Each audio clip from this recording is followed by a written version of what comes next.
छात्रों, स्वागत है आपका अपने YouTube चैनल FMC खैर अलीगढ़ में।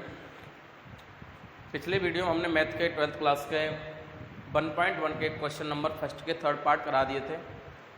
आज हम आपको कराने वाले हैं पार्ट 4 और 5 के। तो मैं पार्ट 4 दे रखा है, बहुत ही ईजी क्वेश्चन है, ध्यान से समझेंगे। और मैं पीछे भी कह चुका हूँ, विशेष रूप से ध्यान रखना है कि जब भी वीडियो को आप देख रहे हो तो देखने के साथ साथ इसको नोट्स भी किया करें, यानी पूरा कंप्लीट इसका नोट भी अवश्य बनाए करें। जब तक आप नोट्स नहीं बनाओगे तब तक ये काम नहीं चलेगा, क्योंकि जब तक हम उसे लिखेंगे नहीं, बार बार वीडियो देखेंगे तो उतना समय भी ज़्यादा वेस्ट होता है। एक बार देखें, उसके बाद नोट्स बना लें और जहाँ कहीं कमी लगती है उस नोट्स के द्वारा उसको देखें। क्वेश्चन नंबर 4 की बात करते हैं, बहुत ही ईजी क्वेश्चन है। ये कह रहा है यहाँ कि r इस प्रकार है, यानी r का बराबर है x, y इस प्रकार है कि x माइनस y एक पूर्णांक है। अब पूर्णांक क्या होते हैं? 0 से लेकर के सभी संख्या हैं, 0 से लेकर के सभी संख्या हैं जो भिन्न में ना हो और जो दशमलव में ना हो, उन्हें हम क्या कहते हैं? उन्हें हम कहते हैं पूर्णांक। पूर्णांक में बात करें, मान लिया हमने ले लिया यहाँ पर x बराबर 1 और y बराबर भी 1 ले लें, तो x माइनस वाई अर्थात 1 माइनस 1 बराबर भी क्या होगा? 0 होगा। और 0 भी क्या होता है? एक पूर्णांक होता है। तो हम कह सकते हैं कि हमने x, y का मान क्या लिया? 1, 1 लिया, ठीक है ना। अब देखो 1, 1 r बिलोंग कर रहा है 1, 1 से, तो ये क्या होगा? स्वतुल्य होगा, ठीक है। ऐसी बात करें सममित के लिए तो ये सममित भी होगा।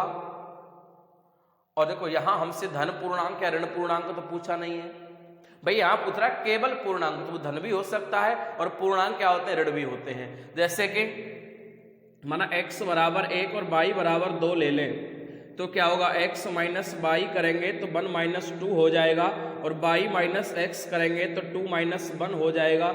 ये क्या हो गया? माइनस का 1 और ये हो गया प्लस का 1। ये भी दोनों क्या है? पूर्णांक है। ये धन पूर्णांक, ये धन पूर्णांक है, ये ऋण पूर्णांक है, दोनों ही पूर्णांक हैं। तो हम कहते हैं जो रिलेशन r का 1, 2 से भी रिलेशन है और r का रिलेशन 2, 1 से भी है, तो सममित भी हो जाएगा, सममित है। ऐसी कुछ तीसरी संख्या हम z बराबर 3 मान लेंगे और उनको भी ऐसे सॉल्व कर लेंगे इसी प्रकार से, तो ये क्या हो जाएगा? हमारा क्वेश्चन नंबर 4 कंप्लीट है। ये स्वतुल्य भी है, सममित भी है और इसी प्रकार संक्रमक भी है। यदि यहाँ पर हमें दिया गया होता धन पूर्णांक या ऋण पूर्णांक के बारे में, तो ये सममित नहीं होता, ध्यान रखेंगे। तो वहां कंडीशन बिगड़ सकती थी, पर यहाँ पूछ रहा है हमें कि ये दोनों में से धन पूर्णांक भी हो सकता है और ऋण पूर्णांक भी हो सकता है। क्वेश्चन नंबर 5 की बात करते हैं। 5 का फर्स्ट पार्ट कह रहा है कि r बराबर दिया है कि x, y इस प्रकार है कि x तथा y एक ही स्थान पर रहते हैं, ठीक है। देखो x तथा y एक ही स्थान पर हैं, तो दोनों का स्थान एक है। जो स्थान x का है वही y का है और जो y का है वही x का है। अब ये दोनों इस कंडीशन में हैं, तो ये क्या हो गया? सममित हो जाएगा। क्या हो जाएगा? सममित। भाई ये हम पहले बात करें स्वतुल्य के लिए, तो x, y बराबर हम x, x कह सकते हैं। भाई जो x का स्थान x हो गया तो y का स्थान भी तो x हो सकता है? नहीं होगा भाई, दोनों एक ही स्थान पर रह रहे हैं, तो हम कह देंगे r बिलोंग्स कर रहा है किससे? x, x से या y, y से। तो ये अतः यहां पर क्या हो गया? स्वतुल्य संबंध है। इसी प्रकार वो कह रहा है भाई, हम ऐसे कह सकते हैं x तथा y एक ही स्थान पर रहते हैं। हम ऐसे भी तो कहते हैं कि कह सकते हैं कि y तथा x एक ही स्थान पर रहते हैं, बात तो एक ही है। तो भाई x, y जो r है वो बिलोंग कर रहा है x, y से, उसी प्रकार बिलोंग कर रहा है y, x से। अब जो पहले का दूसरे से रिलेशन है वही दूसरे का पहले से है, तो हम कह सकते हैं अतः संबंध कैसा है? सममित है। माना स्वतुल्य। संक्रामक के लिए हमें 3 बिंदु चाहिए, तो माना बाई तथा जेड, कोई जेड बिंदु मान लिया जाता है तीसरा, तो हम कहेंगे बाई तथा जेड एक ही स्थान पर रहते हैं। तो भाई x का रिलेशन तो y के साथ था, हमने पीछे भी किया है, ये रहा। उसी प्रकार y का रिलेशन z से है। भाई जिस स्थान पर x रहता है उसी स्थान पर y रहता है, और जहां y रहता है वहीं z रहता है, तो z भी तो x के साथ रहा, तीनों का स्थान एक ही हो गया, तो हम कह देंगे z, x भी वहीं पर सम्मिलित होगा, अतः संबंध संक्रामक है। तो यहाँ पर तीनों संबंध हैं, सममित भी है, स्वतुल्य भी है और संक्रामक भी है, और जहाँ पर तीनों संबंध एक साथ होते हैं उसे कहा जाता है तुल्यता संबंध। देखिए आगे के पार्ट्स दे रखे, इसका बी पार्ट है 5th का कि x, y इस प्रकार है, x तथा y एक ही मोहल्ले में रहते हैं। अभी हमने क्वेश्चन नंबर इसका फर्स्ट पार्ट यानी ए पार्ट किया था, और उसमें कहा गया था कि x तथा y एक ही स्थान पर रहते हैं, यहाँ एक ही मोहल्ले में रहते हैं। सेम क्वेश्चन है, सेम उसी की तरह हो जाएगा, बस स्थान की जगह मोहल्ले का प्रयोग कर दिया है, तो यहाँ इसको हमें करने की आवश्यकता नहीं है, आप खुद कर सकते हो। ये कह रहा है x, y इस प्रकार है कि x, y से ठीक 7 सेंटीमीटर लंबा है।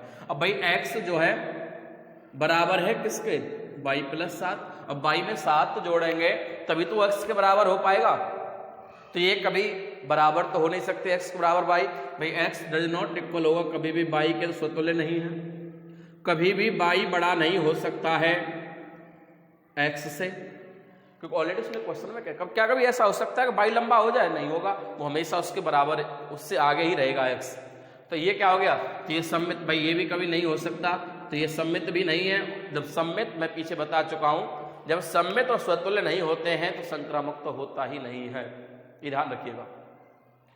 बात करते हैं क्वेश्चन नंबर इसका डी पार्ट। ये कह रहा है कि x, y इस प्रकार है कि x y की पत्नी है। अब x y की पत्नी है तो कभी ऐसा हो सकता है दोनों पत्नी पत्नी हो जाए x y, नहीं हो सकता, इट्स इम्पॉसिबल। तो यहां स्वतुल्य नहीं होगा। x y की पत्नी, कभी ऐसा हो जाए आगे चल के कि y x की पत्नी बन जाए, भाई दोनों का जेंडर चेंज हो जाए, हो सकता है, नहीं हो सकता, इट्स इम्पॉसिबल। तो ये सम्मित भी नहीं हुआ, जो सम्मित और स्वतुल्य नहीं है तो संक्रामक भी नहीं होगा। आगे चल के कराए x, y के पिता है, x y का पिता है, क्या कभी ऐसा हो सकता है कि y x का पिता बन जाए, नहीं हो सकता। भाई बाप बाप रहेगा, बेटा बेटा रहेगा, ऐसा कभी हो नहीं सकता, और नहीं हो सकता तो इट इज नॉट पॉसिबल। भाई ना तो ये स्वतुल्य होगा क्योंकि दोनों कभी बराबर नहीं हो सकते, न कभी y x का पिता हो सकता है, और ना ही जब जो स्वतुल्य और संक्रामक सम्मित नहीं है तो ये कभी भी संक्रामक भी नहीं हो सकता है। तो हमारा 5 क्वेश्चन कंप्लीट हुआ। क्वेश्चन नंबर 6 देखिएगा, यानी क्वेश्चन नंबर 2, सॉरी फर्स्ट के पार्ट थे अभी तक हमारे ये, अब क्वेश्चन नंबर 2 देखिएगा।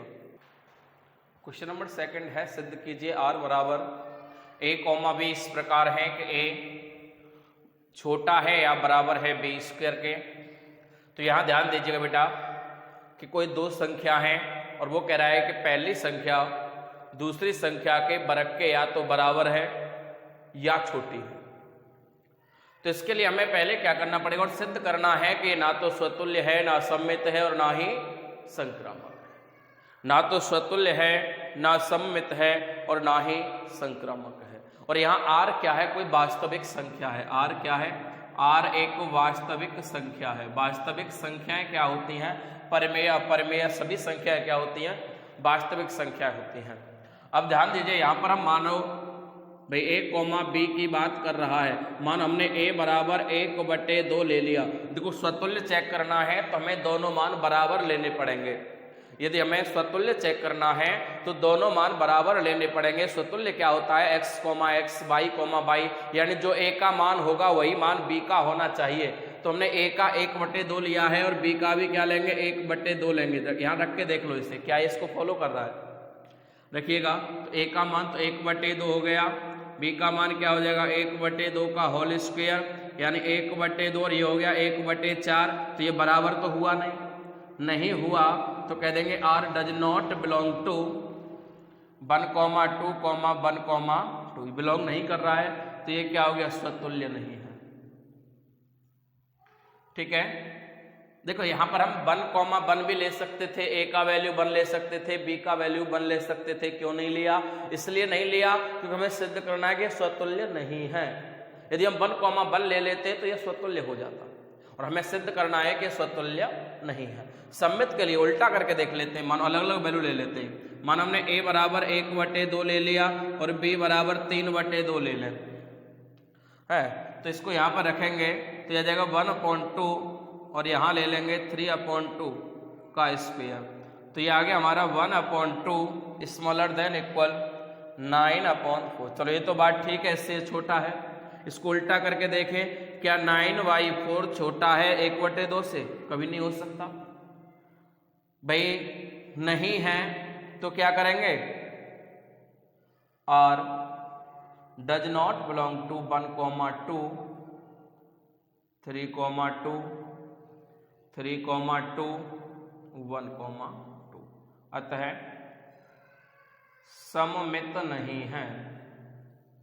ठीक है भाई, ये क्या, देखो यहां तो बात मान लिया हमने कि 1/2 छोटा है 9/4 से, चलो बात ठीक है, बट 9/4 तो छोटा नहीं है, उल्टा तो इसका मान्य होगा नहीं, इसका उल्टा करें तो क्या मान्य हो जाएगा, नहीं हो रहा है, तो ये स्वतुल्य नहीं है और सम्मित भी नहीं है।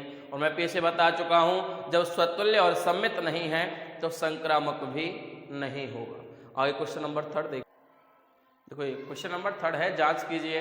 ए बराबर दे रखा है 1 2 3 4 5। अब इसके बारे में बताना है क्या ये स्वतुल्य है, सम्मित है या संक्रामक है। जहां में दे रखा है कि a, b इस प्रकार है कि b बराबर है a+1 के, यानी जो b का मान है वो कब बराबर होगा a के, जब a में 1 जोड़ दिया जाएगा। यानी हम कह सकते हैं कि a का मान जो है वो 1 कम है किससे, b से। तो बात करते हैं इन वैल्यूओं से, यहां से वैल्यू रखेंगे। हमें दे रखा है v = a+1, तो माना हमने a बराबर 1 ले लें तो b बराबर क्या हो जाएगा, 1+1 यानी 2 हो जाएगा। तो हमारा a, b का मान क्या बन जाएगा, 1,2। यदि हम a बराबर 2 लेते हैं तो b बराबर क्या हो जाएगा, 2+1 = 3, यानी इसका वैल्यू क्या बन जाएगा, 2,3। यदि हम a बराबर 3 लेते हैं तो b बराबर क्या हो जाएगा, 3+1 यानी 4, तो ये हो गया 3,4। यदि हम a बराबर 4 लेते हैं, ये सारे वैल्यू हमें a के वैल्यू यहां से रखने पड़ते हैं, ठीक है, तो ये आ जाएगा हमारा 4, तो b बराबर हो जाएगा 4+1, यानी क्वेश्चन नंबर हमने सबसे पहला वाला क्वेश्चन किया था, फर्स्ट का फर्स्ट पार्ट किया था, ध्यान हो तो सेम क्वेश्चन है। 5 आ जाएगा, तो ये 4,5 हो गया। और जब हम a बराबर 5 रखेंगे तो b बराबर 5+1 यानी 6 आ जाएगा, तो ये आ गया 5,6। हमारा परिसर क्या है, 6 तक है, 6 से आगे हमें नहीं रखना है, हमारा b का मान 6 आ गया, यहीं पे खत्म कर दीजिए। अब ध्यान दीजिए, इसमें कहीं हमें r बिलोंग कर रहा है 1,1 से, ऐसा कहीं आ रहा है, इसमें 1,1 आ रहा हो, 2,2 आ रहा हो, ऐसा कहीं आ रहा है, नहीं आ रहा। डज नॉट बिलोंग्स, तो क्या हो जाएगा, स्वतुल्य नहीं है। चलो, r बिलोंग कर रहा है 1,2 से, क्या कहीं पर 2,1 भी आ रहा है, नहीं आ रहा, डज नॉट बिलोंग, अतः सममित नहीं है। r बिलोंग कर रहा है 1,2 से, 2,3 भी है, देखो r बिलोंग कर रहा है 1,2 से, r बिलोंग कर रहा है 2,3 से, but r does not belong है 3,1 या 1,3। देखो यहाँ 1,2 है, 2,3 है, बट कहीं पर 3,1 या 1,3 नहीं है, तो अतः यह संक्रामक भी नहीं है, अतः संक्रामक नहीं है। ध्यान दीजिएगा, तो हमारा ये टोटल वैल्यूज, तो ना तो इसमें कहीं भी स्वतुल्य है, 1,2 है, 2,1 नहीं है, तो सम्मित भी नहीं है। 1,2, 2,3, 3,1 होना चाहिए, ऐसा भी कहीं पर नहीं है, तो ये संक्रामक भी नहीं है। इनमें तीनों में से इसमें कोई भी मान्य नहीं है। देखिए क्वेश्चन नंबर 4 देखिए, सिद्ध कीजिए। कह रहा है कि आर इस बराबर दे रखा है ए कोमा बी इस प्रकार है कि ए छोटा है या बराबर है बी के। तो हम कह सकते हैं ए छोटा है या बराबर है बी के, तो ए बराबर बी तो हो सकता है। यहां सिद्ध करना है कि सतुल्य व संक्रामक है किंतु सम्मित नहीं है। ए बराबर बी हो सकता है, तो ए बराबर ए कह सकते हैं हम भाई, ए और बी की जगह भी तो ए रख सकते हैं। तो ए बराबर ए, तो ये आ जाएगा हमारा ए कोमा बी बराबर ए कोमा ए कह सकते हैं। अर्थ है आर बिलोंग्स करेगा ए कोमा ए से या बी कोमा बी से, क्योंकि बराबर का मान भी दे रखा है। जब ए बराबर है बी के तो ए बराबर बी और ए बराबर ए हो जाएगा या बी बराबर बी हो जाएगा। तो ये क्या हो गया, स्वतुल्य है। दोबारा समझें बेटा, ये कह रहा है कि ए छोटा है या बराबर है बी के। तो छोटा है तो हम मानेंगे नहीं, हमने पहले बराबर वाला मान रहे हैं, बराबर मान रहे हैं। तो ए बराबर है बी के, तो ए कोमा बी का मान ए कोमा ए भी हो सकता है और ए बी कोमा बी भी हो सकता है। तो ये स्वतुल्य हो गया। और सम्मित के लिए बात करें तो ये कह रहा है कि ए छोटा है बराबर है बी के। क्या बी छोटा है या बराबर हो सकता है ए के? नहीं हो सकता। यानी R does not belongs to A comma B और बी कोमा ए। भाई ये तो है ए कोमा बी तो है, ये तो हमें दे रखा है कि ए छोटा है बी से, परंतु कभी भी बी छोटा नहीं हो सकता। ऐसे बराबर तो हो सकता है परंतु कभी भी छोटा नहीं हो सकता। तो इसलिए क्या होगा, सममित नहीं है। ऐसे कोई तीसरा बिंदु माना हमने मान लिया बी छोटा है या बराबर है सी के, ठीक है। तो देखो ए कोमा बी तो हमने माना था ये है, ए कोमा बी तो है, ए छोटा है बी से और बी छोटा है सी से। तो ए भी तो छोटा होगा सी से। सपोज करिए भाई ये हमें दे रखा है कि ए छोटा है बी से, ये हमने मान लिया कि बी छोटा है सी से, और जब बी छोटा है सी से तो ए भी तो छोटा होगा सी से।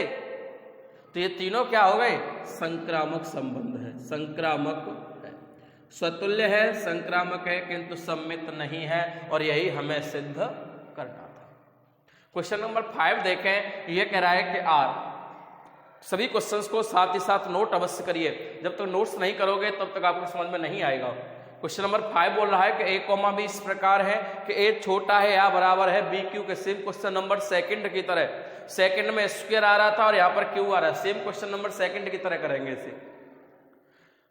स्वयं करिए क्वेश्चन। यदि कुछ डाउट रहता है, कोई समस्या रहती है, नहीं समझ में आता है तो वापस आप कमेंट्स करके हमें बता सकते हैं और व्हाट्सएप पे हमें पूछ सकते हैं या कॉल करके पूछ सकते हो।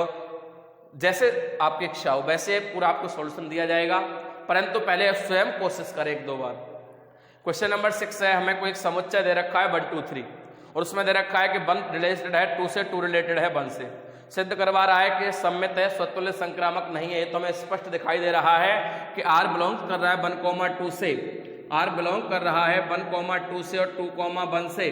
तो ये सम्मित तो है पर कहीं भी स्वतुल्य और संक्रामक नहीं है। तो हम लिख देंगे इसे भाई सम्मित है, R does not belongs to 1,1 और 2,2। तो ये क्या हो गया, स्वतुल्य नहीं है और ना ही कहीं हमें 1,2, 2,3 और 3,1 भी हमें कहीं नहीं दे रखा है। तो ये संक्रामक भी नहीं है। ये तो हमें स्पष्ट क्वेश्चन में ही सब कुछ दे रखा है, इसमें सॉल्व करने की कोई आवश्यकता नहीं है। Question number 6 has completed. ध्यान रखिएगा बेटा, 6 क्वेश्चन हमने आज करा दिए हैं, 7वें से आगे कल कराएंगे। सभी क्वेश्चंस को नोट्स करें, ध्यान से पढ़ें और घर पर एक बार क्वेश्चंस अवश्य निकालें। कोई समस्या है तो हमें व्हाट्सएप पे बता दें या कमेंट करके बता दें या फिर कॉल करके पूछ सकते हो। पर कोई भी क्वेश्चन छूटना नहीं चाहिए। घर पे जितना हो सके मन लगा करके पढ़ें। धन्यवाद।